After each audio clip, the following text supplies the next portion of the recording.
महिलाలకు మంత్రులు ఇచ్చిన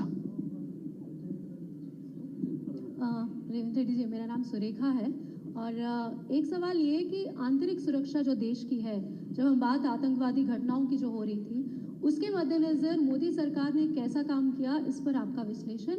और धर्म के नाम पर जो है विभाजन करने की बात आप आरोप कर रहे हैं भाजपा पर, क्या आप दक्षिण और उत्तर भारत के बीच में विभाजन नहीं कर रहे हैं? जब आप कह रहे हैं कि उनको ज़्यादा दिया जाता है, वो कहते हैं कि जो गरीब राज्य है उनको दिया जा रहा है, आप इस तरीके से कैसे देख रहे हैं? तो क्या ये विभाजन आपकी तरफ से नहीं किया जा रहा है?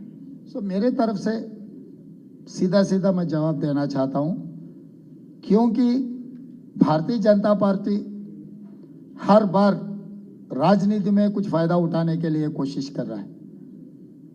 बात साफ है कि अगर प्राइम मिनिस्टर डिस्क्रिशन, गुजरात तो वेल डेवलप्ड स्टेट है, क्यों बुलेट ट्रेन दिए, क्यों साबरमती रिवर फ्रंट दिए, क्यों गिफ्ट सिटी दिए? इसका मतलब जो कुर्सी में बैठा हुआ है वो सब सारे लेकर जा रहा है।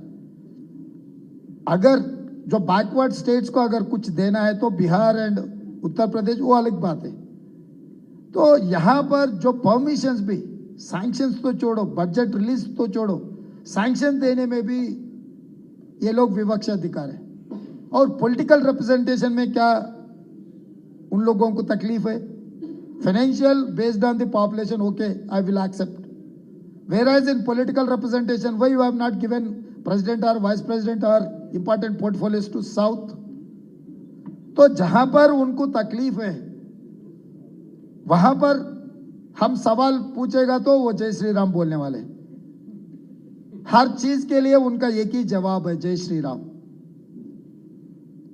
तो जय श्री राम इस देश में मोदी जी नहीं सिखाए, हमारे दादा परदादा से लेकर हजारों सालों से हमको पता है श्री राम, रामराज क्या है, कैसे चला है, सब कुछ हमें पता है। तो मोदी के लिए सब कुछ राजनीति है, सब कुछ चुनाव जीतने का ही है। इसीलिए मोदी का जो सोच है, ये सोचधारा देश के लिए ठीक नहीं है। इसीलिए बिना मोदी, बिना बीजेपी अभी देश का जरूरत है। आंतरिक सुरक्षा में मैं वही बात बोल रहा हूं ना, हर चीज के लिए वो जय श्री राम बोलने वाला है। तो वो मैं सीधा सीधा Pulwama incident is classic example. They have failed. IB क्या कर रहा है, इंटेलिजेंस नेटवर्क क्या कर रहा है? पुलवामा इंसिडेंट होने के बाद सर्जिकल स्ट्राइक में पॉलिटिकल बेनिफिट लेने के लिए मोदी जी कोशिश कर रहा है। मेरा सवाल यह है कि मोदी जी को, भाई आप क्या कर रहा है? पुलवामा इंसिडेंट क्यों हुआ है, क्यों होने दिए? देश की सुरक्षा आप क्या कर रहा है? क्यों आईबी, रा, ये एजेंसीज को क्यों इस्तेमाल नहीं किया आप? तो वहां पर आपका फेल्यूर है ना। उसके बाद आप किए नहीं किए भगवान जाने। सर्जिकल स्ट्राइक हुआ नहीं हुआ किसी को पता भी नहीं आज तक। तो आंतरिक सुरक्षा कांग्रेस की जिम्मेदारी है। हम ऐसे वैसे देश को किसी के हाथ में छोड़ने के लिए हम लोग राजी नहीं है। सीएम सर, దేశం ఇవాళ ఒక డిజిటల్ స్టార్టప్, అదేవిధంగా స్పేస్ పవర్, ఇది Modi track record, Congress track record వచ్చి దేశాన్ని దోచుకోవడం, అదేవిధంగా ఉగ్రవాదులను కాపాడుకోవడమే కాంగ్రెస్ ట్రాక్ రికార్డు. కాంగ్రెస్ కోట్లు వేస్తే మళ్ళీ పాత రోజులే వస్తాయని చెప్పి మోడీ అంటున్నారు. దీంతో పాటు మరొక వైపు మీరు ఏపీలో కాంగ్రెస్ గెలవాల్సినటువంటి అవసరం ఉందని మీరు చెప్తున్నారు. మీ మంత్రి మాట్లాడుతూ మరొక 100 సంవత్సరాలు ఏపీలో జరిగినప్పటికీ ఒక ఎమ్మెల్యే గెలిచే పరిస్థితి లేదని చెప్పి మీ మంత్రి అంటున్నారు. ఏ మంత్రి? కోమటిరెడ్డి వెంకటరెడ్డి గారు. ఎప్పుడు? మొన్న మీట్ ది ప్రెస్ లో అన్నారు, సమాజగూడ ప్రెస్ లో. నా తెలియదు, నా దృష్టికి రాలేదు, తెలుసుకొని తప్పకుండా జవాబు చెప్తాను. మోడీ గారు మాట్లాడేది ఎన్నికలలో గెలవడానికి తప్ప, రిటారిక్ స్పీచ్ అంటారు కదా, ఆర్నమెంటల్ ఆర్గ్యుమెంట్ చేస్తారు మోడీ గారు. వారు యాక్చువల్స్ మీద ఏం మాట్లాడారు. అందుకే ఈరోజు దేశంలో మోడీ గారి యొక్క ప్రతిష్ట దిగజారిపోయింది. మాజీ ప్రధానమంత్రి మన్మోహన్ సింగ్ గారిని సుపారీ ఇచ్చిండని ఆరోపణ చేసిన ప్రధానమంత్రి దేశానికి ఉండడం దురదృష్టకరము. నరేంద్ర మోడీ గారు మాట్లాడేది ఏదైనా ఎన్నికల సందర్భంలో రాజకీయ ప్రయోజనానికే. కాబట్టి ఈ అంశాల మీద మనం ఎంతసేపు మాట్లాడినా ఆయన అబద్ధాల మీద మనము మాట్లాడుకోవడమే తప్ప దానివల్ల ఎలాంటి ప్రయోజనము లేదు. సార్, తెలంగాణలో కేసీఆర్ అప్రజాస్వామిక విధానాలు అవలంబిస్తున్నాడు, అవినీతితో రాజ్యం చేశాడని ఆరోపిస్తూ మీరు చెప్పిన దాన్ని విశ్వసించి మీకు పట్టం కట్టారు తెలంగాణలో. ఇప్పుడు పార్లమెంట్ ఎన్నికలు జరగబోతున్నాయి.